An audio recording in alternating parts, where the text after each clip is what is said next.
ഇതിനുശേഷം പിന്നെ എന്തൊക്കെ സംഭവിച്ചു? ഹലോ ലവ്ലീസ്, ലാൻഡേൺസിൻ്റെ മറ്റൊരു എപ്പിസോഡിലേക്ക് എല്ലാവർക്കും സ്വാഗതം. ആദ്യ എപ്പിസോഡ് നമുക്ക് നൽകിയ ആ ഒരു ത്രില്ലും സസ്പെൻസും ഇപ്പോഴും നമ്മുടെ മനസ്സിൽ നിന്ന് മാറിയിട്ടില്ല അല്ലേ? അതിൻ്റെ ഒരു ബാക്കി പത്രമായിട്ടാണ് രണ്ടാമത്തെ എപ്പിസോഡ് വരുന്നത്. നല്ല കാമായ എന്നാൽ ഉള്ളിൽ വലിയൊരു കൊടുങ്കാറ്റ് ഒളിപ്പിച്ചു വെച്ചിരിക്കുന്ന പോലുള്ള ലൈനാണ് ഈ ഒരു എപ്പിസോഡിനുള്ളത്. ലാൻഡേൺസിൻ്റെ രണ്ടാം എപ്പിസോഡ് തുടങ്ങുന്നത് നമ്മുടെ ജോൺ സ്റ്റുവർട്ട് ഒരു ചെറിയ മോട്ടൽ റൂമിൽ വളരെ ക്ഷീണിച്ച് കിടന്നുറങ്ങുന്നതിൽ നിന്നാണ്. കഴിഞ്ഞ ദിവസങ്ങളിലെ സംഭവവികാസങ്ങൾ അയാളെ ശാരീരികമായും മാനസികമായും തളർത്തിയിട്ടുണ്ട്. എന്നാൽ ഈ ശാന്തതയ്ക്ക് അധികം ആയുസില്ലെന്ന് നമുക്കറിയാം. ജോൺ കിടന്നുറങ്ങുന്ന ആ മുറിയുടെ ജനാലയ്ക്ക് പുറത്തുകൂടി വളരെ ഭയാനകമായൊരു നിഴൽ കടന്നു പോകുന്നത് നമ്മൾ കാണുന്നുണ്ട്.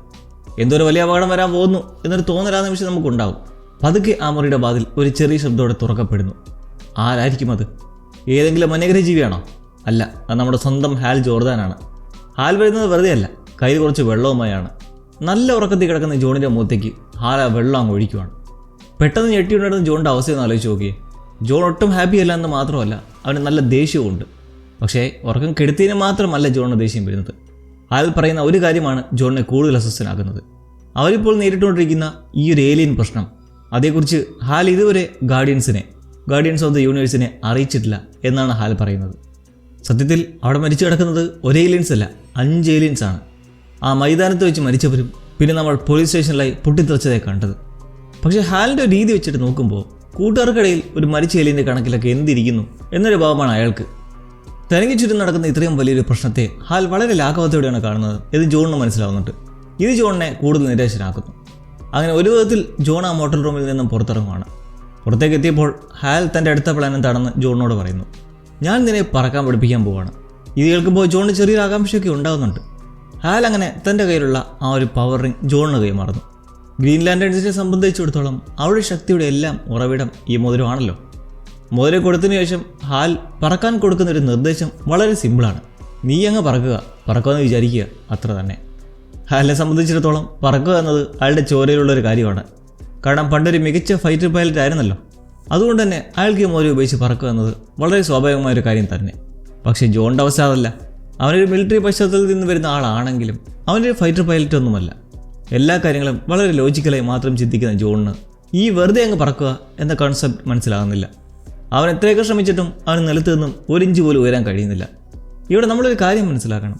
സിനിമകളിലും മറ്റും നായകന്മാർക്ക് പെട്ടെന്ന് സൂപ്പർ പവറുകൾ കിട്ടുമ്പോൾ അവർ ഒറ്റയടിക്ക് അത് ഉപയോഗിക്കാൻ പഠിക്കുന്നത് നമ്മൾ കണ്ടിട്ടുണ്ട്. എന്നാൽ ഇവിടെ ജോൺ എന്ന ക്യാരക്ടർ ഒറ്റയടിക്ക് എല്ലാ കാര്യങ്ങളും എടുക്കാനാകുന്നില്ല എന്നത് റിയലിസ്റ്റിക്കായ ഒരു സമീപനമാണ്. എന്തായാലും ജോൺ പൂർണ്ണമായും പരാജയപ്പെടുത്തും. അവൻ്റെ നിരാശയും അവിടെ വ്യക്തം. പക്ഷേ അവിടെ മറ്റൊരു അത്ഭുതം നടക്കുന്നുണ്ട്. പറക്കാൻ കഴിഞ്ഞില്ലെങ്കിലും അവൻ തന്നെ മനസ്സിലെ ഇച്ഛാശക്തി ഉപയോഗിച്ച് പച്ച നിറത്തിലുള്ള ആ ഒരു എനർജി കൊണ്ട് ഒരു പക്ഷിയുടെ രൂപം ഉണ്ടാക്കിയെടുക്കുന്നു. പക്ഷി എന്നാൽ പറക്കുന്നതാണല്ലോ. അവനെങ്ങനെയോ തൻ്റെ കോൺഷ്യസ്നെസ് വെച്ച് കൺസ്ട്രക്ട് ചെയ്ത രൂപമാണത്.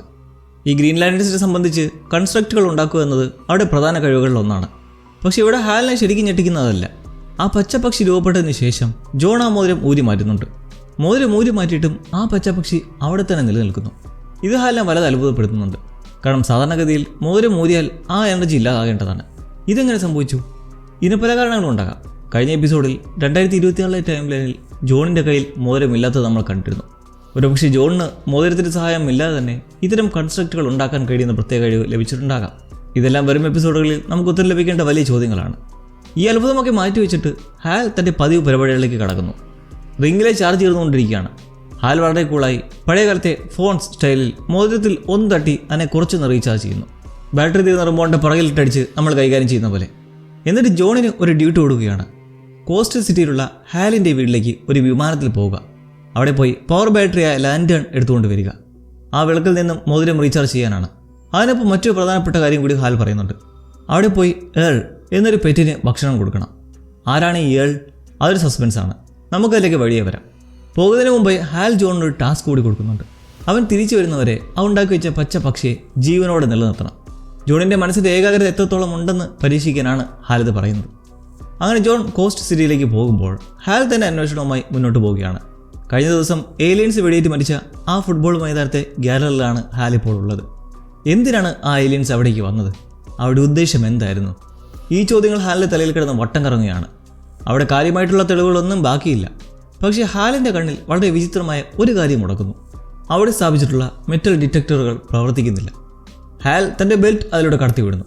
ജോണിൻ്റെ റെൻ്റൽ കാറിൻ്റെ ബമ്പർ അതിലൂടെ കൊണ്ടുപോകുന്നു. പക്ഷേ മെറ്റൽ ഡിറ്റക്ടറിൽ നിന്നും ഒരു ശബ്ദവും കേൾക്കുന്നില്ല. ഇത് വളരെ വിചിത്രമാണ്. മെറ്റൽ ഡിറ്റക്ടറുകൾ ഇരുമ്പ് കണ്ടുപിടിക്കുന്നില്ലെങ്കിൽ പിന്നെ അവ എന്തിനാണ് അവിടെ വെച്ചിരിക്കുന്നത്? അവ എന്താണ് യഥാർത്ഥത്തിൽ ഡിറ്റക്ട് ചെയ്യുന്നത്? വലിയൊരു ക്വസ്റ്റ്യൻ അവിടെ വരികയാണ്. ഈ കാര്യങ്ങൾ ചോദിച്ചറിയാൻ ഹാൽ അവിടുത്തെ ഷെരീഫായ കെറിയെ ഫോണിൽ വിളിക്കുന്നുണ്ട്. എന്നാൽ കെറി ഫോൺ എടുക്കുന്നില്ല. ഹാൽ ചുറ്റും നോക്കുമ്പോൾ ആ ടൗണിൽ ഒരൊറ്റ മനുഷ്യനെ പോലും കാണാനില്ല. മുഴുവൻ ടൗണും ശൂന്യമായി കിടക്കുകയാണ്. ആളുകളെല്ലാം എവിടെ പോയെന്ന് കണ്ടുപിടിക്കാൻ ഹാൽ തൻ്റെ കയ്യിലുള്ള ബാക്കിയുള്ള കുറച്ച് ചാർജ് ഉപയോഗിച്ച് പറന്ന് നോക്കുന്നു. അപ്പോഴാണ് മനസ്സിലാകുന്നത് ആ നാട്ടിലെ ആളുകളെല്ലാം കൂടി അവിടുത്തെ ടൗൺ ഹാളിൽ ഒരു വലിയ മീറ്റിംഗ് കൂടുകയാണ്. ഹാൽ നേരെ ആ ടൗൺ ഹാളിലേക്ക് പോകുന്നു. അവിടെ ചെല്ലുമ്പോഴും ഹാൽ കാണുന്നത് മറ്റൊരു മെറ്റൽ ഡിറ്റക്ടറാണ്. അതും പ്രവർത്തിക്കുന്നില്ല. അതായത് നമ്മൾ സാധാരണ കാണുന്ന രീതിയിലല്ല അത് പ്രവർത്തിക്കുന്നത് എന്ന് ഹാലിന് ഏകദേശം മനസ്സിലാകുന്നുണ്ട്. ഹാൽ അങ്ങനെ ടൗൺ ഹാളിനുള്ളിലേക്ക് കടക്കുമ്പോൾ അവിടെ മീറ്റിംഗ് നടക്കുകയാണ്. പെട്ടെന്ന് എല്ലാവരും നിശബ്ദരാകുന്നു. അപ്പോൾ ഹാലിൻ്റെ ചോദ്യം, നിങ്ങൾ എന്നെക്കുറിച്ചാണോ സംസാരിച്ചുകൊണ്ടിരുന്നത്? ഒരു വലിയ മീറ്റിങ്ങിൻ്റെ ഇടയിലേക്ക് കയറി ചെന്ന് യാതൊരു സഭാകമ്പവും ഇല്ലാതെ ഇങ്ങനെ ചോദിക്കാൻ ഹാലിന് മാത്രമേ കഴിയൂ. ആളുകൾക്കിടയിലൂടെ എല്ലാവരെയും ശല്യപ്പെടുത്തിക്കൊണ്ട് എക്സ്ക്യൂസ് മീ എന്ന് പറഞ്ഞ് ഹാൽ നടുവിലുള്ള ഒരു സീറ്റിലേക്ക് പോയിരിക്കുവാണ്. താനിങ്ങനെ ശല്യപ്പെടുത്തുമ്പോൾ ആരെങ്കിലും എന്തെങ്കിലും ഒരു സൂചന പുറത്തുവിടും എന്നാണ് ഹാൽ കരുതുന്നത്. പക്ഷേ മീറ്റിംഗിൻ്റെ വഴിക്ക് തന്നെ നടക്കുന്നു. അവിടെയുള്ള ഫുട്ബോൾ കോച്ച് സംസാരിക്കുന്നത് കഴിഞ്ഞ ദിവസം നടന്ന വെടിവെപ്പിൻ്റെ പശ്ചാത്തലത്തിൽ വെള്ളിയാഴ്ച നടക്കേണ്ട ഫുട്ബോൾ മത്സരം നടത്തണമോ വേണ്ടയോ എന്നതിനെക്കുറിച്ചാണ്. നാട്ടുകാരൊക്കെ വല്ലാത്തൊരു ഭയത്തിലും ആശയക്കുഴപ്പത്തിലുമാണുള്ളത്. ഇതിനിടയിൽ ബില്ലിയില്ലേ, അഡ്വക്കേറ്റ്, അയാൾ ഹാലിൻ്റെ അടുത്തേക്ക് വന്നിരിക്കുന്നുണ്ട്. എന്നിട്ട് പതുക്കെ പറയുന്നു, ചുമത്തിയിട്ടുള്ള എല്ലാ കേസുകളും ഒഴിവാക്കിയിട്ടുണ്ടെന്നും ഹാലിന് എപ്പോൾ വേണമെങ്കിലും ഈ ടൗൺ വിട്ട് പോകാമെന്നും. ദാറ്റ് മീൻസ് ഹാൽ ഇവിടെ നിൽക്കുന്നത് അവർക്കാർക്കും താല്പര്യമില്ല എന്ന് വ്യക്തമാണ്. എന്നാൽ ഹാലിന് അതല്ല അറിയേണ്ടത്. ഗാലറിയിൽ വെടികൊണ്ട് മരണപ്പെട്ട ആളുകൾ സാധാരണ മനുഷ്യരല്ലെന്നും അവർ അന്യഗ്രഹ ജീവികളാണെന്നും ബില്ലിയുടെ അച്ഛൻ്റെ സുഹൃത്തുക്കൾക്ക് എങ്ങനെ മനസ്സിലായി എന്നാണ് ഹാലിന് അറിയേണ്ടത്. പക്ഷേ ബില്ലി തനിക്കൊന്നും അറിയില്ല എന്ന് പറഞ്ഞ് ഒഴിയാൻ നോക്കുകയാണ്. ഈ സമയത്താണ് മൈക്കിലൂടെ ഷെരീഫ് കെറിയുടെ ശബ്ദത്തോടെ മുഴങ്ങുന്നത്. കെറി ബില്ലിയോടായി എക്സ്ക്യൂസ് മീ ഹണി എന്ന് പറയുന്നു. ഇവിടെയുള്ള രസകരമായ കാര്യം എന്തെന്നാൽ ഇത് കേൾക്കുമ്പോൾ ബില്ലിയും ഹാലും ഒരുമിച്ച് യെസ് എന്ന് മറുപടി നൽകുന്നു. ഈ സീരീസിൽ ഇത്തരത്തിലുള്ള ചെറിയ തമാശകളും രസകരമായ സംഭാഷണമൊക്കെ വളരെ കൃത്യമായി തന്നെ ഉൾപ്പെടുത്തിയിട്ടുണ്ട്. ഒരു വശത്ത് വലിയൊരു ഇൻവെസ്റ്റിഗേഷൻ ത്രില്ലർ ആയിരിക്കുമ്പോൾ തന്നെ മറുവശത്ത് പ്രേക്ഷകരെ രസിപ്പിക്കാനും മറക്കത്തില്ല. ഈ ഹാലിൻ്റെ പ്രധാന ലക്ഷ്യം കെറിയോട് സംസാരിക്കുക എന്നതാണ്. കെറിയെ സംസാരിക്കാൻ പ്രേരിപ്പിച്ചുകൊണ്ടിരിക്കുമ്പോഴാണ് ഹാലിന് ജോണിൻ്റെ ഫോൺ വരുന്നത്. അവനെന്തായാലും ഹാലിൻ്റെ ആ വലിയ വീട്ടിലേക്ക് എത്തിയിട്ടുണ്ട്. പക്ഷേ വീടിൻ്റെ താക്കോൽ കണ്ടുപിടിക്കാൻ കഴിയുന്നില്ല. അതുകൊണ്ട് ഹാൽ പറയുന്നു വീടിന് പുറത്ത് ഒരു ഫേക്ക് റോക്കിൻ്റെ ഉള്ളിലാണ് താക്കോൽ വെച്ചിരിക്കുന്നതെന്ന്. അങ്ങനെ ജോൺ അത് തപ്പിയെടുക്കുന്നു. അങ്ങനെ ലാൻഡ് ആൻഡ് ബാറ്ററി എടുത്തുകൊണ്ട് വരിക എന്ന ലക്ഷ്യത്തോടെ ആ വലിയ ബംഗ്ലാവിലേക്ക് അവൻ കയറുകയാണ്. ഈ വീടിൻ്റെ ചരിത്രം വളരെ രസകരമാണ്. ഹാൽ പണ്ടൊരു വലിയ പണക്കാരൻ്റെ മകൻ്റെ ജീവൻ രക്ഷിച്ചിരുന്നു. അതിന് പ്രതിഫലമായി ആ പണക്കാരെ സമ്മാനിച്ചാണ് ഈ വലിയ വീട്. പക്ഷേ വീടിനുള്ളിൽ കയറിയാൽ ആരും അത്ഭുതപ്പെട്ടു പോകും. അത്രയും വലിയ വീടിനുള്ളിൽ യാതൊരു സാധനങ്ങളുമില്ല. ഫർണിച്ചറുകളോ മറ്റലങ്കാരങ്ങളോ ഒന്നുമില്ല. ആകെയുള്ളത് ചുമരിൽ തൂക്കിയിട്ടിരിക്കുന്ന കുറച്ച് ഫോട്ടോകൾ മാത്രമാണ്. അതിൽ ഹാൽ പോപ്പിനൊപ്പം നിൽക്കുന്ന ഫോട്ടോകൾ വരെയുണ്ട്. അയാളുടെ ജീവിതം എത്രത്തോളം ശൂന്യമാണെന്നും ഭൂമിയിലെ ഭൗതികമായ കാര്യങ്ങളോട് അയാൾക്ക് യാതൊരു താല്പര്യവുമില്ലെന്നും ഇത് ക്ലിയർ ആക്കുന്ന ഒരു സംഭവമാണ്. അങ്ങനെ നമ്മുടെ പയ്യൻ ഇവിടേക്ക് ഇങ്ങനെ തിരയുമ്പോൾ ഗുരു ആശുപത്രിയിലെ മോർച്ചറിലേക്ക് കടക്കുകയാണ്. അവിടെ വെച്ചാണ് കഴിഞ്ഞ ദിവസം മരിച്ച അന്യഗ്രഹ ജീവികളുടെ ബോഡി സൂക്ഷിച്ചിരിക്കുന്നത്. കാഴ്ചയിൽ മനുഷ്യർ തന്നെയാണേ. ഹാൽ എന്തായാലും അവിടെ ചെന്നിട്ട് ഫ്രീസറിൽ വെച്ചിട്ടുള്ള ആ 4 ഡെഡ് ബോഡീസും എടുത്ത് വലിച്ചഴിച്ചുകൊണ്ട് പോവുകയാണ്. ഇതേസമയം ബംഗ്ലാവിലാവട്ടെ നമ്മുടെ ജോൺ ഹാൽ ഒളിപ്പിച്ചു വെച്ചിരിക്കുന്ന പഴയ ഗ്രീൻ ലാൻഡേൺ യൂണിഫോമുകൾ കണ്ടുപിടിക്കുന്നു. ആ സ്യൂട്ടിൽ ഒരെണ്ണം എടുത്ത് കണ്ണാടിക്ക് മുന്നിൽ വെച്ച് നോക്കുന്നുണ്ട്. തനിക്ക് യൂണിഫോം ചേരുമോ എന്നറിയാനെന്ന പോലെ. ജോൺ ഫോണിലൂടെ ഹാലിനോട് ചോദിക്കുന്നുമുണ്ട്, നിങ്ങൾക്ക് യൂണിഫോം വല്ലതും വേണമെങ്കിൽ എടുത്തുകൊണ്ട് വരണോ എന്ന്. അപ്പോൾ ഹാലിൻ്റെ മറുപടി വളരെ രസകരമാണ്. ഈ സാധനം ഇട്ടാൽ എങ്ങനെയാണെന്ന് മൂത്തൊഴിക്കുക എന്ന് എന്നെ പഠിപ്പിക്കുകയാണെങ്കിൽ ഞാൻ ആ യൂണിഫോം ഇടാം. കോമിക് ബുക്ക് സിനിമകളുടെ ഒരു സ്ഥിരം പ്രശ്നത്തെയാണ് ഇവിടെ കളിയാക്കുന്നത്. സൂപ്പർ ഹീറോകളുടെ സ്യൂട്ടുകളിൽ സാധാരണയായി സിബുകൾ ഉണ്ടാവാറില്ല. അതുകൊണ്ട് തന്നെ അത് ധരിച്ചുകൊണ്ട് ബാത്റൂമിൽ പോകുന്നത് വലിയൊരു ടാസ്ക്കാണ്. ഈ ഒരു വാസ്തവത്തെ വളരെ കോമഡിയായിട്ട് ഈ സീനെ അവതരിപ്പിച്ചിട്ടുണ്ട്. എന്നാൽ ഇതിനുശേഷം ഹാൽ തൻ്റെ പവർ ബാറ്ററി സൂക്ഷിച്ചിരിക്കുന്ന രഹസ്യ അറ തുറക്കാനുള്ള പാസ്വേഡ് ജോണിന് പറഞ്ഞു കൊടുക്കുന്നു. മോഗോ ഡസൻറ്റ് സോഷ്യലൈസ് എന്നാണ് ആ പാസ്വേഡ് വോയിസ് കമാൻഡ്. ഇതൊരു സാധാരണ പാസ്വേഡ് അല്ല. DC കോമിക്സ് ആരാധകർക്ക് പെട്ടെന്ന് മനസ്സിലാകുന്ന ഒരു വലിയ ഈസ്റ്റർ എഗ്ഗാണ്. മോഗോ എന്നത് ഒരു സാധാരണ ഗ്രീൻ ലാൻഡേൺ അല്ല. മോഗോ ജീവനുള്ള ഒരു വലിയ ഗ്രഹമാണ്. ഗ്രീൻ ലാൻഡേൺ കോർപ്സിലെ ഏറ്റവും വലിയ അംഗമാണ് മോഗോ. ചില സമയങ്ങളിൽ ലാൻഡേൺസിന് ഒരു ബേസ് ക്യാമ്പായി പോലും മോഗോ പ്രവർത്തിക്കാറുണ്ട്. ആ മോഗോയെക്കുറിച്ചുള്ള ഒരു പരാമർശം ഈ പറമ്പിൽ വന്നത് ഫാൻസിനുള്ളൊരു ആവശ്യമുള്ള കാര്യമാണ്. എന്തായാലും ഈ ഒരു വോയിസ് കമാൻഡിൽ ആ പെട്ടി തുറക്കപ്പെടുന്നു. പക്ഷെ അതൊരു സാധാരണ പെട്ടിയല്ല, അതൊരു പോക്കറ്റ് ഡൈമെൻഷനാണ്. അതായത് നമ്മുടെ സ്ഥലകാലങ്ങൾക്ക് പുറത്തുള്ള മറ്റൊരു ചെറിയ ലോകം. എന്തായാലും ഹാലിൻ്റെ നിർദ്ദേശപ്രകാരം ജോൺ തൻ്റെ കൈ ആ പോക്കറ്റ് ഡൈമെൻഷനിലേക്ക് കടത്തുകയാണ്. അവൻ തന്നെ മനസ്സിൽ നിലനിർത്തുന്ന ആ പച്ച പക്ഷിയും ആ ഡൈമെൻഷനിലേക്ക് പറന്നു പോകുന്നുണ്ട്. വളരെ സൂക്ഷ്മതയോടെ ഒരുതരം ആദരവോടെ ജോൺ ആ ലാൻഡേൺ പുറത്തെടുക്കുന്നു. അവിടെ ഇങ്ങനെ വലിയൊരു സീരിയസ് ആയ രംഗം നടക്കുമ്പോൾ അപ്പുറത്ത് ഹാൽ യാതൊരു ബഹുമാനമില്ലാതെ ആ അന്യഗ്രഹജീവികളുടെ ശവശരീരങ്ങൾ തൻ്റെ കാറിൻ്റെ ഡിക്കിയിൽ വലിച്ചിടുകയാണ്. ഇനി നമുക്ക് ഹാലിൻ്റെ പെറ്റായ ഏളാണെന്ന് അറിയണ്ടേ. ബംഗ്ലാവിലെ ഫ്രിഡ്ജ് തുറന്ന് നോക്കുമ്പോൾ അതിൽ വെറും കസ്റ്റം ബീഫും കാട്ടുപോത്തിൻ്റെ ഇറച്ചിയൊക്കെ മാത്രമേ ഉള്ളൂ. പിന്നെ കുറച്ച് കൊക്കക്കോളയും കെച്ചപ്പും ബിയറുകളും ഒക്കെ. അങ്ങനെ ഏളിന് വേണ്ട ഭക്ഷണം എടുത്ത് അതിനെ തിരഞ്ഞു പോവുകയാണ്. ഇയാൾ ആരാണെന്നോ എന്താണെന്നോ ജോൺ ഒരു പിടിയുമില്ല. നടന്ന് ജോൺ ഹാലിൻ്റെ വീട്ടിലെ ഗ്രീൻ ഹൗസിലേക്ക് എത്തുന്നു. അവിടെ വെച്ചാണ് ജോൺ ആ സത്യം മനസ്സിലാകുന്നത്. ഏളെന്നത് ഒരു മനുഷ്യര മൃഗം ഒന്നുമല്ല, ആ ഒരു ഭീകരമായ മാംസഭോജിയായ അന്യഗ്രഹ സസ്യമാണ്. Carnivorous alien plant. അതൊരു വയലൻ്റായ രാജവമ്പാലെ പോലെ ഇറച്ചിയെല്ലാം പിടിച്ചൊലിച്ച് തിന്നുന്നു. ഇനി നമുക്ക് ഹാലിൻ്റെ അടുത്തേക്ക് വരാം. അയാൾ എന്തിനായിരിക്കും ഈ ഡെഡ് ബോഡീസൊക്കെ മോഷ്ടിച്ചതെന്നല്ലേ? അതിന് വ്യക്തമായൊരു കാരണമുണ്ട്. ഫുട്ബോൾ ഗ്രൗണ്ടിലും ടൗൺ ഹാളിലുമുള്ള ആ മെറ്റൽ ഡിറ്റക്ടറുകൾ പ്രവർത്തിക്കാത്തത് എന്തുകൊണ്ടാണെന്ന് ഹാലിനെ കണ്ടുപിടിക്കണമായിരുന്നു. ഈ ഡെഡ് ബോഡീസ് അതിനകത്തുകൂടി കൊണ്ടുപോകുമ്പോൾ ഹാലിന് ആ സത്യം മനസ്സിലാവുകയാണ്. അതൊരു മെറ്റൽ ഡിറ്റക്ടർ അല്ല, അത് ഏലിയൻസിനെ കണ്ടുപിടിക്കാനുള്ള ഒരു ഏലിയൻ ഡിറ്റക്ടറാണ്.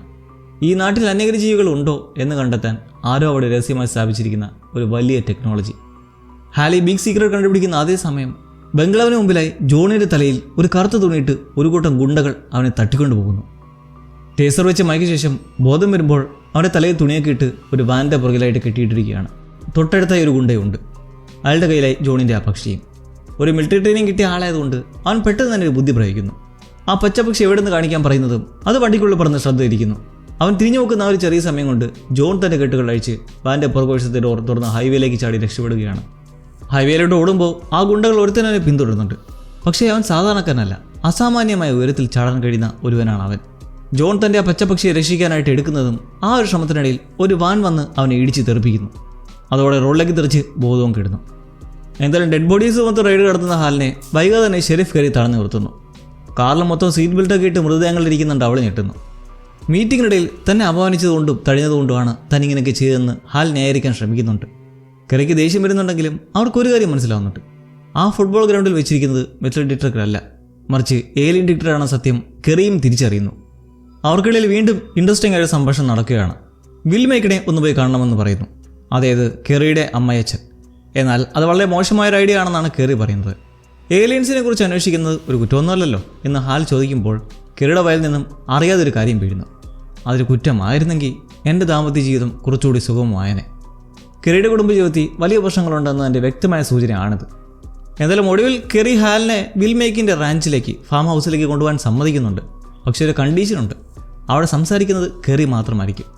പക്ഷേ ഹാലിനെ സംബന്ധിച്ച് ആ കണ്ടീഷനൊന്നും ഒരു വിലയില്ല എന്ന് നമുക്കറിയാമല്ലോ. അവർ അവിടെ എത്തുമ്പോൾ മേക്കൺ വന്ന് ചോദിക്കുന്നുണ്ട്, ഹാൽ നീ ഇതുവരെ ഈ ടൗൺ വിട്ട് പോയില്ലേ? ഇത് കേട്ട് താൻ എന്തുകൊണ്ടാണോ പോകാത്തതെന്ന് ഹാൽ വ്യക്തമാക്കുന്നു. മേക്കൺ എന്തൊക്കെയോ വലിയ രഹസ്യങ്ങൾ മറച്ചു വയ്ക്കുന്നുണ്ടെന്ന് ഹാലിന് ഉറപ്പാണ്.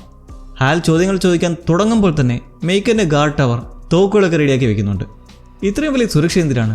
ഹാൽ തൻ്റെ ജീവിതത്തിൽ പ്രപഞ്ചം മുഴുവൻ കറങ്ങിയിട്ടുള്ള ആളാണ്. പക്ഷേ ഇതുപോലൊരു അത്യാധുനികമായ ഏലിയൻ ഡിറ്റക്ടർ അവിടെ എവിടെയും കണ്ടിട്ടില്ല. ഇതെവിടെ നിന്ന് കിട്ടി എന്ന് ചോദിക്കുമ്പോൾ മേക്കൺ നൽകുന്ന മറുപടി ശ്രദ്ധേയമാണ്.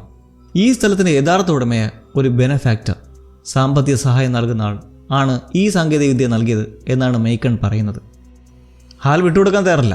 ആ ഫാം ഹൗസിൽ വേറെ എന്തൊക്കെ രഹസ്യ ഉപകരണങ്ങൾ ഉണ്ടെന്ന് കാണാൻ ഹാൽ മുന്നോട്ട് നടക്കാൻ തുടങ്ങുന്നു. പക്ഷേ 2 ചൂട് വയ്ക്കുന്നതിന് മുമ്പ് തന്നെ എവിടെ നിന്നോ വന്നൊരു വെടിയുണ്ട ഹാലിൻ്റെ ശരീരത്തിൽ തർക്കിക്കുകയാണ്. പാവത്തിനെ അവർ വെടിവെച്ചിടുന്നു. ഹാലിൻ്റെ അവസ്ഥ ഇതാണെങ്കിൽ ജോണിൻ്റെ അവസ്ഥ ഒട്ടും മെച്ചമല്ല. ബോധം വരുമ്പോൾ ജോൺ കാണുന്നത് തന്നെ ഒരു ഒഴിഞ്ഞ ഓഫീസ് കെട്ടിടത്തിൽ ഒരു കസേരയിൽ കെട്ടിയിട്ടിരിക്കുന്നതാണ്. അവൻ്റെ മുന്നിലെ ആൻറ്റാൻ എന്നൊരാൾ നിൽക്കുന്നുണ്ട്. ആദ്യം തന്നെ ജോണിനെ ഉപദ്രവിച്ചതിന് അയാൾ മാപ്പ് ചോദിക്കുന്നു. ആൻറ്റാൻ്റെ പ്രധാന സംശയം ഇത്രയും ദൂരെയായിരുന്നിട്ടും ഹാൽ എങ്ങനെയാണ് ആ പച്ചപക്ഷിയെ ജീവനോടെ നിലനിർത്തുന്നത് എന്നാണ്. അപ്പോഴാണ് ജോൺ സത്യം പറയുന്നത്, ഇത് ഹാലല്ല, താനാണ് ചെയ്തതെന്ന്. മോതിരമില്ലാതെ ജോൺ എങ്ങനെ നിലനിർത്തുന്നു എന്ന് ആൻറ്റാനെ വല്ലാതെ അത്ഭുതപ്പെടുന്നുമുണ്ട്. പക്ഷേ ജോൺ അതൊന്നുമല്ല അറിയേണ്ടത്, തന്നെ എന്തിനാണ് ഇവിടെ പിടിച്ചുകൊണ്ട് വന്നിരിക്കുന്നത് എന്നാണ്. ആൻറ്റാൻ നൽകുന്ന ഉത്തരം ജോണിനെ മാത്രമല്ല നമ്മളെയും ഞെട്ടിക്കുന്നതാണ്. മാൻ ഹണ്ടേഴ്സ്. ഈ മാൻ ഹണ്ടേഴ്സ് ആരാണെന്ന് പറയുന്നതിന് മുമ്പ് നമുക്ക് ആ സീനിൽ എന്താണ് നടക്കുന്നതെന്ന് നോക്കാം. ജോണിന് ഈ മാൻ ഹണ്ടേഴ്സിനെ കുറിച്ച് യാതൊരു അറിവുമില്ല. ഒരു ഗ്രീൻലാൻഡേൺ ആയിരുന്നിട്ടും ജോണിന് ഇതറിയില്ല എന്നത് ആൻറ്റാനെയും കൂട്ടുകാരെയും അത്ഭുതപ്പെടുത്തുന്നുണ്ട്. എന്തായാലും ഈ നിൽക്കുന്ന ടീംസ് അന്യഗ്രഹ ജീവികളാണ്.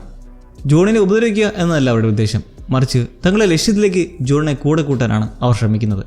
അവർക്ക് സമയവുമില്ല, കാരണം ഈ പ്രപഞ്ചത്തിൽ ജീവിച്ചിരുന്നിട്ടുള്ളതിൽ വെച്ച് ഏറ്റവും അപകടകാരിയായ ഒരു ജീവി തങ്ങളൊക്കെ ആരാണെന്ന് മനസ്സിലാക്കിയിരിക്കുന്നു. അതുകൊണ്ട് തന്നെ ആ ഒരു ജീവി അവൻ തൻ്റെ ക്രൂരമായ ആക്രമണത്തിന് തയ്യാറെടുക്കുകയാണ്. ആ ഭീകരജീവിയാണ് അവർ മാൻഹണ്ടർ എന്ന് വിളിക്കുന്നത്. ഇനി ആൻറ്റാൻ മാൻഹണ്ടേഴ്സിൻ്റെ ചരിത്രം പറയുന്നു. പണ്ട് പ്രപഞ്ചത്തിൽ വലിയൊരു അരാജകത്വത്തിൻ്റെ കാലമുണ്ടായിരുന്നു. അപ്പോഴാണ് ഈ മാൻഹണ്ടേഴ്സ് എന്ന കൃത്രിമ ജീവികൾ, സിന്തറ്റിക് ബീയിങ്സ് വരുന്നത്. അവർക്ക് ഏത് വർഗ്ഗക്കാരുടെ രൂപവും എടുക്കാൻ കഴിയും. ആർക്കും അവരെ കണ്ടുപിടിക്കാൻ കഴിയില്ല. അവർ താമസിക്കുന്ന ഗ്രഹങ്ങളിലെ സാങ്കേതിക വിദ്യയേക്കാൾ വളരെ ഉയർന്ന ടെക്നോളജി അവർ സ്വയം വികസിപ്പിച്ചെടുത്തു. അവർ വളരെ ക്രൂരന്മാരും വഞ്ചകരുമായിരുന്നു. അങ്ങനെ ഒട്ടേറെ അന്യഗ്രഹ വർഗ്ഗങ്ങളെ അവർ പൂർണ്ണമായും ഇല്ലാതാക്കി. അതിനുശേഷം അപ്രതീക്ഷിതരായി. പക്ഷെ അവരിൽ ഒരുത്തൻ മാത്രം ബാക്കിയായി. ആൻറ്റാൻ്റെ ഗ്രഹത്തിലുള്ളവരെല്ലാം കൊന്നൊടുക്കിയത് അവനാണ്.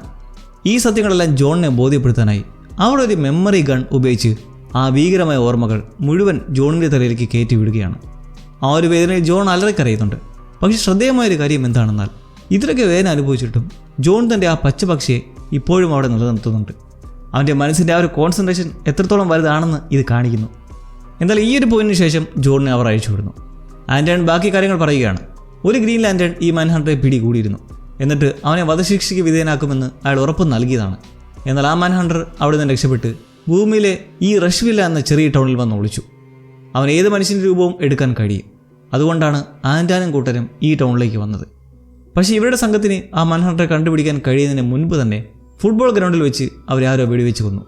അതുകൊണ്ട് മാൻഹണ്ടറെ കണ്ടുപിടിക്കാൻ ജോണിൻ്റെ സഹായം അവർക്ക് ആവശ്യമാണ്. ജോണിന് അവർ നൽകിയിരിക്കുന്ന സമയം വെറും 48 മണിക്കൂറാണ്. അതിനുള്ളിൽ ആ മാൻഹണ്ടറെ കണ്ടുപിടിച്ചില്ലെങ്കിൽ അവർ ഈ ടൗൺ മുഴുവൻ ബോംബിട്ട് തകർക്കും.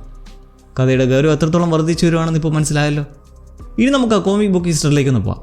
ഈ മാൻഹണ്ടേഴ്സ് ആരാണെന്ന് വ്യക്തമായി മനസ്സിലാക്കേണ്ടതുണ്ട്. കോമിക്സിൽ ഗാർഡിയൻസ് ഓഫ് ദ യൂണിവേഴ്സ് പ്രപഞ്ചത്തിൽ സമാനം നിലനിർത്താൻ വേണ്ടി ആദ്യമായി ഉണ്ടാക്കിയ പോലീസ് സേനയാണ് മാൻഹണ്ടേഴ്സ്. അവർ യന്ത്രങ്ങളായിരുന്നു, റോബോട്ട്സ്. യന്ത്രങ്ങളായതുകൊണ്ട് തന്നെ അവർക്ക് വികാരങ്ങളില്ല. അവർക്കെല്ലാം ശരി അല്ലെങ്കിൽ തെറ്റ് ഇങ്ങനെ ബൈനറി ലോജിക് എന്ന രീതിയിൽ മാത്രമേ കാണാൻ കഴിഞ്ഞിരുന്നുള്ളൂ. മനുഷ്യത്വപരമായ ഒരു നയവും അവർക്കില്ലായിരുന്നു. ഈ ഒരു രീതി വലിയ പ്രശ്നങ്ങൾക്ക് കാരണമായി. അങ്ങനെ ഗാർഡിയൻസിന് മാൻഹണ്ടേഴ്സിനെ ഇല്ലാതാക്കേണ്ടി വന്നു. പകരം വികാരങ്ങളും ചിന്താശേഷിയുമുള്ള ജീവനുള്ള മനുഷ്യരെ അന്യഗ്രഹ ജീവികളെ ഉൾപ്പെടുത്തി ഗ്രീൻ ലാൻറ്റേൺ കോർപ്സ് ഉണ്ടാക്കി. കോമിക്സിൽ പലതവണ മാൻഹണ്ടേഴ്സ് തിരികെ വന്നിട്ടുണ്ട്. പക്ഷേ അവരെപ്പോഴും റോബോട്ടുകളായിരുന്നു. എന്നാൽ ഈ സീരീസിൽ അവർക്ക് രൂപം മാറാൻ കഴിയുന്ന ഷേപ്പ് ഷിഫ്റ്റിംഗ് കഴിവ് നൽകിയിട്ടുണ്ട് എന്ന് വളരെ പുതിയൊരു ആശയമാണ്. ഇവർ ഏത് ഗ്രഹത്തെയാണ് നശിപ്പിച്ചത് എന്നതിനും കോമിക്സിൽ കൃത്യമായൊരു കഥയുണ്ട്. മാൻഹണ്ടേഴ്സ് കോമിക്സിൽ സെക്ടർ 666 എന്നൊരു സ്ഥലത്തെ മുഴുവൻ ആളുകളെയും കൊന്നൊടുക്കിയിട്ടുണ്ട്. അതിൽ നിന്ന് രക്ഷപ്പെട്ടത് വെറും 5 പേർ മാത്രമാണ്. അതിലൊരാളാണ് അട്രോസിറ്റസ്. തൻ്റെ ഗ്രഹത്തെ നശിപ്പിച്ച ഗാർഡിയൻസോട് കടുത്ത ദേഷ്യവും പകയുമ നടന്ന അട്രോസിറ്റസ് പിന്നീട് ആ കോപം മുഴുവൻ ഉപയോഗിച്ച് ആദ്യത്തെ ഗ്രീൻ ലാൻറ്റേണായി മാറുന്നു. ദേഷ്യവും പകയും മാത്രം ഊർജ്ജമായി സ്വീകരിക്കുന്ന റെഡ് ലാൻറ്റേൺ കോർപ്സ് അങ്ങനെയാണ് ഉണ്ടാവുന്നത്. ഈ സീരീസിൽ നമ്മളിപ്പോൾ കണ്ടുകൊണ്ടിരിക്കുന്ന ഏലിയൻസ് ആ സെക്ടർ 666 നിന്നും വന്നവരാണോ? ആകാൻ സാധ്യതയുണ്ട്. പക്ഷെ അവർക്ക് വലിയ ദേഷ്യമോ കോപമോ ഉള്ളതായി കാണുന്നില്ല. അവിടെ വളരെ ശാന്തരായാണ് സംസാരിക്കുന്നത്. ഇപ്പോൾ HBO നൽകുന്ന വിവരങ്ങൾ വെച്ചിട്ട് ഈ ഒരു ക്യാരക്ടറിൻ്റെ പേര് ആൻറ്റാണെന്നല്ലേ, അട്രോസിറ്റീസ് എന്നല്ലല്ലോ. അതുകൊണ്ട് കഥയിൽ വേറെ എന്തെങ്കിലും ട്വിസ്റ്റ് ഉണ്ടാകാൻ സാധ്യതയുണ്ട്. അപ്പോൾ നമുക്ക് വീണ്ടും കഥയിലേക്ക് വരാം. ഹാലിനെ വെടിയേറ്റെങ്കിലും ജീവൻ പോയിട്ടില്ല. അവനിപ്പോൾ ആശുപത്രിയിലാണുള്ളത്. കട്ടിലിനരികിലായി ഷെരീഫ് കറി ഒരു പുസ്തകം വായിച്ചിരിപ്പുണ്ട്. അവർക്ക് ഹാലിനോട് ചില കാര്യങ്ങൾ ചോദിച്ചറിയാനുണ്ട്. ഹാൽ മയക്കത്തിൽ കിടക്കുമ്പോൾ സിനസ്ട്രോ എന്നൊരു പേര് പലതവണ പറഞ്ഞിരുന്നു. അതാരാണെന്ന് കയറിക്കറിയണം. ഹാൽ അതിനെക്കുറിച്ച് സംസാരിക്കാൻ വലിയ താല്പര്യമൊന്നുമില്ല. കാരണം സിനസ്ട്രോ എന്നത് അത്ര നല്ലൊരു ഓർമ്മയല്ല. പണ്ട് ഗ്രീൻ ലാൻറ്റേൺ ആയിരുന്ന സിനസ്ട്രോ പിന്നീട് അധികാരം പിടിച്ചെടുക്കാൻ ശ്രമിക്കുകയും ഗാർഡിയൻസിൽ ഒരാളെ കൊല്ലുകയും ചെയ്തു. ഒടുവിൽ ഹാൽ തന്നെയാണ് സിനസ്ട്രോയെ പരാജയപ്പെടുത്തിയത്. ഈ കഥകളെല്ലാം കെറിക്കുൾപ്പെടെ അറിയാവുന്ന നാട്ടിലെ പരസ്യമായ കാര്യങ്ങളാണ്. മറ്റൊരു പ്രധാന കാര്യം എന്താണെന്നാൽ ഹാലിൻ്റെ കൈകൾ കട്ടിലിനോട് ചേർത്ത് വിലങ്ങ് വെച്ചിരിക്കുകയാണ്. കെറിയുടെ ബുദ്ധി തന്നെയാണ് മറ്റൊരാളുടെ സ്ഥലത്ത് അതിക്രമിച്ച് കയറി എന്ന് പറഞ്ഞിട്ട്. എന്നാൽ ഉദ്ദേശം കുറച്ച് കാര്യങ്ങൾ ഇരുത്തി സംസാരിപ്പിക്കാൻ വേണ്ടിയിട്ടും. അവൾ ഹാലിനോട് കാര്യങ്ങൾ വളരെ കൃത്യമായി പറയുന്നുണ്ട്. പുള്ളി ടൗണിൽ വന്ന് കാണിക്കുന്ന ഓരോ കാര്യങ്ങളും കെറിയുടെ അധികാരത്തെയും വിലയും ചോദ്യം ചെയ്യുന്നതാണ്. വർഷങ്ങളെ കഷ്ടപ്പെട്ട് അവർ ഉണ്ടാക്കിയെടുത്ത ഒരു സൽപ്പേരുണ്ട് ഈ ടൗണിൽ. അതാണ് ഹാൽ ഇല്ലാതാക്കുന്നത്. ഇത് കേൾക്കുമ്പോൾ ഹാൽ തൻ്റെ തെറ്റ് മനസ്സിലാവുന്നുണ്ട്. നീ പറഞ്ഞത് ശരിയാണ്, എന്നോട് ക്ഷമിക്കണം എന്ന് ഹാൽ പറയുന്നു. കെറി ഹാലിൻ്റെ വിലം കഴിച്ച് മാറ്റുന്നു. ആ ഒരു നിമിഷത്തിൽ അവർക്കിടയിൽ ചെറിയൊരു പ്രണയത്തിൻ്റെയോ അല്ലെങ്കിൽ പരസ്പരമുള്ള ഒരു ഇഷ്ടത്തിൻ്റെയോ നോട്ടം നമ്മൾ കാണുന്ന പോലെ ഉണ്ട്. കഴിഞ്ഞ എപ്പിസോഡിൽ താൻ എന്തിനാണ് ഹാലുമായി വഴക്കിട്ടത് എന്ന് കെറി വിശദീകരിക്കുന്നു. വെയിലോൺ എന്നത് സാധാരണ മനുഷ്യനാണെന്ന് കെറി തെറ്റിദ്ധരിച്ചിരുന്നു. അതുപോലെ തന്നെ വിൽ മേക്കൺ നാട്ടുകാരെ മുഴുവൻ ഇളക്കി വിടുന്നത് തടയാനും കെറി ശ്രമിച്ചിരുന്നു. ഇതെല്ലാം കൊണ്ടാണ് അവൾക്കങ്ങനെ പെരുമാറേണ്ടി വന്നത്. ഇപ്പോൾ ഇവർ തമ്മിലുള്ള പ്രശ്നങ്ങളൊക്കെ ഏകദേശം അവസാനിച്ചു. എന്നിട്ടും ഹാൽ എന്തുകൊണ്ട് ഈ ടൗൺ വിട്ട് പോകുന്നില്ല? ഹാലിൻ്റെ മനസ്സ് പറയുന്നു ഇവിടെ എന്തൊക്കെയോ വലിയ പ്രശ്നമുണ്ടെന്ന്. പക്ഷേ കെറിക്ക് ഹാൽ ഇവിടുന്ന് പോകണം. കാരണം ഈ ടൗൺ മുഴുവൻ വലിയൊരു പൊട്ടിത്തെറിയുടെ വക്കിലാണ്. ആളുകൾക്ക് ആകെ ഭയത്തിലും പരിഭ്രാന്തിയിലുമാണ്. വൈകാതെ ഹാൽ ആശുപത്രിയിൽ നിന്നും ഡിസ്ചാർജായി ഇറങ്ങുകയാണ്. അപ്പോഴാണ് അയാൾ ഒരു വിചിത്രമായ കാര്യം ശ്രദ്ധിക്കുന്നത്. ആ ആശുപത്രിയിൽ വേറെ രോഗികൾ ആരുമില്ല. അത്രയും വലിയൊരു ആശുപത്രി പൂർണ്ണമായും ശൂന്യമാണ്. അയാൾ പെട്ടെന്ന് കെറിയോട് ചോദിക്കുന്നു, നിന്റെ സ്വദേശം എവിടെയാണ്? കെറിയുടെ മറുപടി വളരെ നിർണായകമാണ്. ഞാൻ ഗോതം സിറ്റിയിലുള്ളതാണ്. വെറുതെ ഒരു മാറ്റത്തിന് വേണ്ടി ഇങ്ങോട്ട് വന്നതാണ്. ഗോതം സിറ്റി DC യൂണിവേഴ്സിലെ ഏറ്റവും പ്രശസ്തമായ നഗരം, ബാറ്റ്മാൻ്റെ നഗരം. നമുക്ക് സംശയിക്കേണ്ട ഒരു കാര്യം, കെറി കെയ്ൻ എന്നത് ഗോതം സിറ്റിയിലെ ഏറ്റവും സമ്പന്നമായ കെയ്ൻ കുടുംബത്തിലെ അംഗമാകാൻ സാധ്യതയുണ്ട്. കെയ്റ്റ് കെയ്ൻ അഥവാ ബാറ്റ് വുമൺ, അതുപോലെ ബ്രൂസ് വെയിൻ ബാറ്റ്മാൻ എന്നിവരൊക്കെ ഈ കുടുംബവുമായി ബന്ധമുള്ളവരുമാകാം. ബ്രൂസ് വെയിൻ്റെ അമ്മ മാർത്ത കെയ്ൻ ആയിരുന്നു. എന്തായാലും കെറി വെറും ഒരു സാധാരണ ഷെരീഫല്ല, വളരെ വലിയൊരു ബാക്ക്ഗ്രൗണ്ടുള്ള ക്യാരക്ടറാണെന്ന് നമുക്ക് ഉറപ്പിക്കാം. അങ്ങനെ ഹാൽ ആശുപത്രിയിലെ മറ്റു കാര്യം കൂടി ശ്രദ്ധിക്കുന്നുണ്ട്. അവിടെ രോഗികളില്ലാത്തത് മാത്രമല്ല, അവിടെയുള്ള ഡിവൈസുകൾ ഒന്നും ഇതുവരെ ആരും ഉപയോഗിച്ചിട്ട് പോലുമില്ല. അതെല്ലാം പുതിയതാണ്. ഇതൊരു യഥാർത്ഥ ആശുപത്രി അല്ലേ, അതോ വേറെ എന്തെങ്കിലും ആവശ്യത്തിനായി ഉണ്ടാക്കിയതാണോ? കെറി അതിനെക്കുറിച്ചൊരു തമാശ പറഞ്ഞു ഒഴിയാൻ ശ്രമിക്കുന്നുണ്ടെങ്കിലും ഈ ടൗണിൽ എന്തൊക്കെയോ വലിയ നിഗൂഢതകൾ ഒളിഞ്ഞിരിപ്പുണ്ട് എന്ന് 100% ഉറപ്പാണ്. ഇതിനിടയിൽ ജോൺ ഒരു ടാക്സി പിടിച്ച് റഷ്യയിലെ ടൗണിലേക്ക് തിരികെ വരികയാണ്. വഴിയിൽ വെച്ച് ഒരു കപ്പ് കോഫി കുടിക്കാൻ വേണ്ടി അവനൊരു ചെറിയ ഡൈനറിലേക്ക് കയറുന്നു. അവിടെ ജോണിനെ കാത്തിരുന്ന പോലെ ഒരാൾ ഇരിപ്പുണ്ട്. അത് മറ്റാരുമല്ല, വിൽ മേക്കറിൻ്റെ ഭാര്യയായ സോയി മേക്കൺ. പിന്നെ കണ്ട ഇന്ത്യക്കാരിയെ പോലെ മലയാളിയെ പോലെ തന്നെ ഇരിക്കുന്ന ഈ ഒരു ആക്ടറിൻ്റെ യഥാർത്ഥ പേര് പൂർണ്ണ ജഗന്നാഥൻ എന്നാണ്. ഒന്ന് പറഞ്ഞു തന്നേ ഉള്ളൂ. സോയി ജോണിനെ ഒരു കോഫി കുടിക്കാൻ ഒപ്പം വിളിക്കുന്നുണ്ട്. ജോൺ ആദ്യം അത് നിരസിക്കുന്നുണ്ടെങ്കിലും പിന്നീട് അവളോട് സംസാരിക്കാൻ തന്നെ തീരുമാനിക്കുന്നു. വളരെ കൃത്യമായി വളച്ചു കെട്ടാതെ തന്നെ ജോൺ കാര്യങ്ങൾ പറയുകയാണ്. നിങ്ങൾ വിവാഹിതയാണെന്ന് അറിഞ്ഞിരുന്നെങ്കിൽ ഒരിക്കലും അന്നങ്ങനെ ഉണ്ടാകില്ലായിരുന്നു എന്ന് ജോൺ തുറന്നു പറയുന്നു. പിന്നീട് അവർ വിൽ മേക്കറിനെ കുറിച്ചാണ് സംസാരിക്കുന്നത്. വില്ലൊരു വിചിത്ര സ്വഭാവക്കാരനാണെന്നാണ് ജോൺ പറയുന്നത്. എന്നാൽ സോയി അത് വളരെ കൂളായിട്ടാണ് എടുക്കുന്നത്. സോയി പറയുന്ന ഒരു ഡയലോഗ് വളരെ ചിന്തിപ്പിക്കുന്നതാണ്. വെളുത്ത വർഗ്ഗക്കാരായ പുരുഷന്മാർക്ക് എപ്പോഴും വിചിത്രമായി പെരുമാറാനുള്ള ഒരു പ്രത്യേക പദവിയുണ്ട്. ഇങ്ങനെ പറയുമ്പോൾ ഇത് ജോണിനും സോയിക്കും ഇടയിലുള്ള മറ്റു വലിയ ബന്ധത്തെയാണ് കാണിക്കുന്നത്. അവർ രണ്ടുപേരും കറുത്ത വർഗ്ഗക്കാരാണ്. വെളുത്ത വർഗ്ഗക്കാർ എന്ത് ചെയ്താലും അത് അംഗീകരിക്കപ്പെടുന്ന ഒരു സമൂഹത്തിൽ ജീവിക്കാൻ കഷ്ടപ്പെടുന്ന രണ്ടുപേർ. തൻ്റെ ഭർത്താവ് എത്ര മോശക്കാരനാണെങ്കിലും അയാൾ നൽകുന്ന സാമ്പത്തിക സുരക്ഷിതത്വം സോയിക്ക് ഇഷ്ടമാണ്. അതുകൊണ്ടാണ് അവൾ അയാളെ ഉപേക്ഷിച്ച് പോകാത്തത്. സംസാരത്തിനിടയിൽ സോയി ജോണിനോട് ചോദിക്കുന്നൊരു ചോദ്യമുണ്ട്. അതൊക്കെ പോട്ടെ, നിങ്ങളുടെ വെള്ളക്കാരൻ എങ്ങനെ ഇരിക്കുന്നു? അങ്ങനെ ജോൺ തൻ്റെ മനസ്സിലുള്ള ഹാലിനെ കുറിച്ചുള്ള ചിന്തകൾ അവിടെ പങ്കുവയ്ക്കുന്നു. ഹാലിനെ വിശ്വസിക്കാൻ കൊള്ളുമോ ഇല്ലയോ എന്നൊരു വലിയ സംശയത്തിലാണ് ജോൺ ഇപ്പോൾ. അതിന് സോയി നൽകുന്ന ഉത്തരം ഇതാണ്: നീ ആ ചോദ്യം ചോദിക്കുന്നുണ്ടെങ്കിൽ നിനക്ക് എൻ്റെ ഉത്തരം നേരത്തെ തന്നെ അറിയാം. അതായത് ഹാലിനെ പൂർണ്ണമായി വിശ്വസിക്കാൻ കഴിയില്ല എന്ന്. ഇത്രയും വലിയൊരു സംഭാഷണത്തിന് ശേഷമാണ് ജോണും ഹാലും വീണ്ടും കണ്ടുമുട്ടുന്നത്. സോയി കൊണ്ടുവന്ന് ഇറക്കിയിട്ട് പോകുന്നത് ഹാലിരുന്ന് കാണുന്നുമുണ്ട്. കയ്യിൽ വെടിയേറ്റത് കാരണം ഒരു സ്ലിംഗ് ഷോട്ട് ഇട്ടിട്ടുണ്ട്. ജോൺ താൻ കൊണ്ടുവന്ന ആ ബാഗ്, അതിൽ പവർ ബാറ്ററിയും സൂയിട്ടുമുണ്ട്. അത് ഹാലിൽ എറിഞ്ഞു കൊടുക്കുന്നു. ഹാൽ വളരെ പെട്ടെന്ന് തന്നെ തൻ്റെ മോരമൊന്ന് റീചാർജ് ചെയ്യുന്നു. എന്നിട്ട് കാര്യത്തിലേക്ക് വരികയാണ്. മേക്കൻ്റെ ആ ഫാം ഹൗസിൽ എന്തോ ഒരു വലിയ സംഭവമുണ്ട്. ഈ പ്രശ്നങ്ങളുടെ എല്ലാം ഉത്തരം ആ പറഞ്ഞ ബെനഫാക്ടർ ആണെന്ന് ഹാൽ പറയുന്നു. ജോൺ ഇതൊന്നും അത്ര കാര്യമാക്കുന്നില്ല.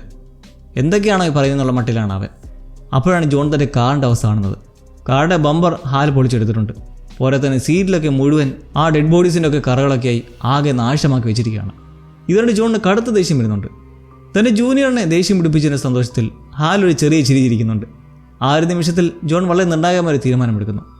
താൻ രഹസ്യമാക്കി വെക്കാം എന്ന് കരുതി ആ കാര്യം ഹാലിനോട് പറയാൻ ജോൺ തീരുമാനിക്കുകയാണ്. നിങ്ങൾക്ക് മാൻഹണ്ടേഴ്സിനെ കുറിച്ച് എന്തറിയാം എന്നൊരു ജോൺ ചോദിക്കുന്നതും ഹാലൊന്ന് അതിശയിക്കുകയാണ്. ഈ ഒരു വാക്ക് ആരാണെന്ന് എന്നോട് പറഞ്ഞതെന്ന് ചോദിച്ചിട്ട് തനിക്ക് സംഭവിച്ച കാര്യങ്ങളെല്ലാം വൈകാതെ തന്നെ ജോൺ ഹാലിനോട് വിവരിക്കുന്നു. ഒപ്പം തങ്ങൾക്ക് മുന്നിൽ വെറും 48 മണിക്കൂർ മാത്രമേ ബാക്കിയുള്ളൂ എന്ന സത്യവും.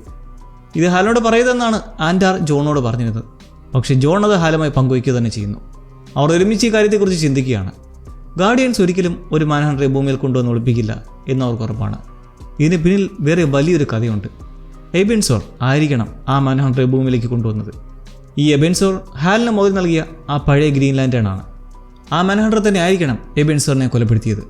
അങ്ങനെയാണ് ഹാലിന് ആ മോതിരം ലഭിക്കുന്നത്. ഇതെല്ലാം വലിയൊരു ഗൂഢാലോചനയിലേക്കാണ് വിരൽ ചൂണ്ടുന്നത്. ഇതിനിടയ്ക്ക് വെച്ചിട്ട് താൻ ആ പച്ചപക്ഷിയെ കൺസ്ട്രക്ട് ചെയ്തതിന് ഹാൽ തന്നെ അഭിനന്ദിച്ചില്ല എന്ന് ജോൺ ഒരു പരാതി പറയുന്നുണ്ട്. ഹാൽ ഉടനെ തന്നെ അവനൊരു ഹുറ മിലിറ്ററി അഭിനന്ദനം കൊടുക്കുകയാണ്. പക്ഷേ ആ പക്ഷിക്ക് എന്താണ് ഇത്ര പ്രത്യേകത എന്ന് ഹാൽ ചോദിക്കുമ്പോൾ അതൊരു സാധാരണ പക്ഷി മാത്രമാണ് എന്ന് പറഞ്ഞ് ജോൺ തൻ്റെ മനസ്സിലെ ഏകാഗ്രത പിൻവലിക്കുകയും ആ പക്ഷി ഇല്ലാതാവുകയും ചെയ്യുന്നു. അങ്ങനെ മോട്ടോർ റൂമിൽ തിരിച്ചെത്തിയ ഹാൽ തൻ്റെ ഗ്രീൻലാൻഡ് സൂട്ട് ധരിക്കുകയും നേരെ ബഹിരാകാശത്തേക്ക് പറക്കുകയും ചെയ്യുന്ന ഒരു ത്രില്ലിംഗ് മൊമെൻറ്റ്. പേര് വെളിപ്പെടുത്താത്ത ഒരു അന്യഗ്രഹത്തിലേക്കാണ് ഹാലിൻ്റെ യാത്ര. അവിടെ വലിയ കാവലുള്ള ഒരു വലിയ ജയിലിലേക്കാണ് അവൻ കടന്നു ചെല്ലുന്നത്. സയൻസ് സെൽസ് ഗാർഡിയൻസ് ഉണ്ടാക്കിയ അതീവ സുരക്ഷയുള്ള ജയിലുകൾ. ഹാൽ ആരെയാണ് അവിടെ കാണാൻ വന്നിരിക്കുന്നത്? മറ്റാരെയുമല്ല, തൻ്റെ പഴയ ഗുരുവും ഇപ്പോൾ വലിയ ശത്രുവുമായ സിനസ്ട്രോയെ. സിനസ്ട്രോയുമായുള്ള ഹാലിൻ്റെ സംഭാഷണം വളരെ ആകാംക്ഷ നിറയ്ക്കുന്നതാണ്. സിനസ്ട്രോ ചോദിക്കുന്നു, ഒരു ഹലോ പോലും ഇല്ലേ? ഞാൻ എങ്ങനെയുണ്ടെന്നൊരു അന്വേഷണവുമില്ലേ? ഇതിന് ഹാലിൻ്റെ മറുപടി വളരെ രൂക്ഷമായിരുന്നു. ഹലോ സിനസ്ട്രോ, നീ എങ്ങനെയുണ്ട്? ഇനി പറ, ഈ മാൻഹണ്ടേഴ്സിനെ കുറിച്ച് നിനക്ക് എന്തൊക്കെ അറിയാം? എന്നാൽ സിനസ്ട്രോ നൽകുന്ന ഉത്തരം ഭയപ്പെടുത്തുന്നതാണ്. മാൻഹണ്ടേഴ്സ്, അവരിൽ ഒരാൾ ഇപ്പോഴും ജീവിച്ചിരിപ്പുണ്ടെങ്കിൽ നീ ഇപ്പോൾ നേരിടുന്ന രണ്ടാമത്തെ വലിയ ഭീഷണി അവൻ തന്നെയായിരിക്കും. അതവിടെ നിൽക്കട്ടെ, നീ ജോൺ സ്റ്റുവർട്ടിനെ കുറിച്ച് പറ. ഇതൊരു വലിയ മുന്നറിയിപ്പാണ്. ഹാലിൻ്റെ ഏറ്റവും വലിയ ശത്രുവായ സിനസ്ട്രോ ഹാലിനും അവൻ്റെ ശിഷ്യനായ ജോണിനും ഇടയിൽ വലിയൊരു പ്രശ്നമുണ്ടാക്കാൻ ശ്രമിക്കുകയാണോ? കാര്യങ്ങൾ അത്ര പന്തിയല്ലെന്ന് നമുക്ക് മനസ്സിലാക്കാം. എപ്പിസോഡ് ഇവിടെ അവസാനിക്കുകയാണ്. അപ്പോൾ പുതിയ കാഴ്ചകൾ എന്തൊക്കെയാണെന്ന് നമുക്ക് വരും വാരത്തിൽ കണ്ടു തന്നെ അറിയാം. അപ്പോൾ see you and take care lovelies. പിന്നെ ഏവർക്കും ഹൃദയം നിറഞ്ഞ തിരുവോണാശംസകൾ.